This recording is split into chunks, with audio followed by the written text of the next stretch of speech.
ill-treating the corpses is welcomed by the public at large. This needs to be given particular attention. This is a trend, this is a sign for the international community. This means there is a great danger of genocidal activity if the hatred is so crystallized among the Azeri society and the military servicemen. In this context, I would like to reflect on a case that was put on record within the recent days. A reporter from NBC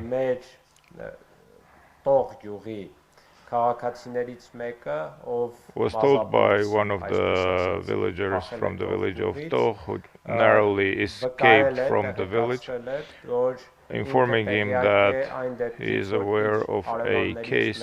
One of his neighbors was decapitated by the Azeri military servicemen, and they also killed another elderly 82-year-old person, Misha Stepanyan. And they decapitated the major, not a military rank, the name of the civilian was Mayor. We also have some information which has not yet been entered into the statistics we shared, because not all of the circumstances have been yet clarified by us. Through different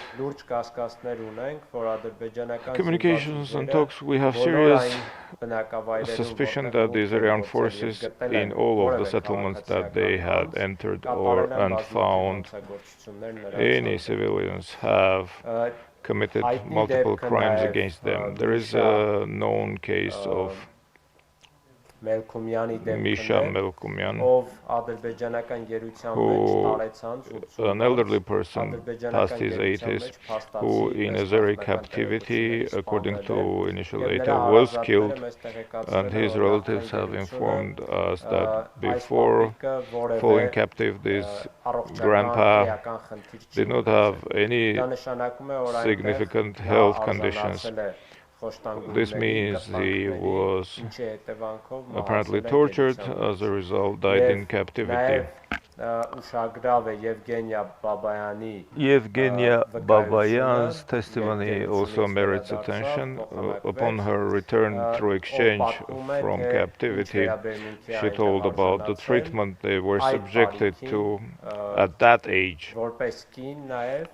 Being a woman, she also mentions that she was exposed to and seen the treatment of other prisoners. This is a serious, should raise serious alarms with the international community, because it's within their responsibility to do the utmost in order for Armenian civilians, whether or servicemen in Azeri captivity, to be protected under the rules and norms of international humanitarian law. In this context, I would also like to reflect on the two mercenaries being taken prisoner and admitting that they have been moved to Azerbaijan in large groups to fight against us. In this respect, one of the most important admissions is that they had been promised for every decapitated Armenian head $100 bonus payment. This is yet another proof that the Azeri authorities directly encourage war crimes and Armenocide, which in turn means that the international community should make its conclusions and apply relevant punitive measures. In conclusion, let me mention that, of course, we will reflect on these subjects in our individual as well as general report on this and other violations, but it's very important for the relevant representatives of the international community and supranational as well as international organization representatives, including the human rights NGOs, not to stall, to avoid politicizing the matter, and ASAP arrive in Karabakh to acknowledge and register the situation and the war crimes taking place there on the spot. It's very important for independent rights organizations to record all this and on the basis thereof revert to specific actions, including punitive measures against the criminals and those who encourage them as well. I believe that it's long overdue, the time of making statements. It's been quite a while that we in the international community observe Azerbaijan and Turkey not heeding or abiding by the pleas of the international community, not even sticking by the political agreements, which means that sturdy measures have to be taken to prevent subsequent violations of humanitarian law against the population of Artsakh.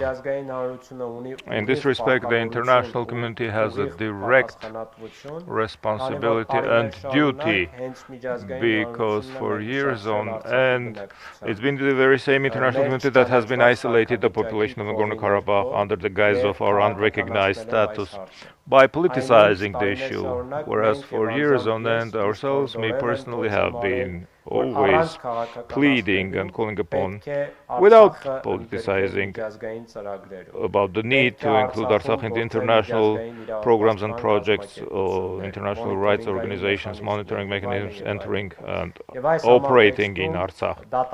In this context, it is condemnable, the excuses that are brought forward, especially by the Council of Europe and the UN Human Rights Commissioners, claiming that they cannot visit the site, calling upon the parties not to politicize this, whereas under the international law they're free to visit, make site visits. Thank you.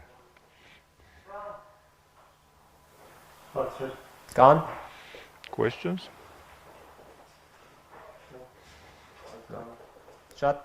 Very well then, thank you.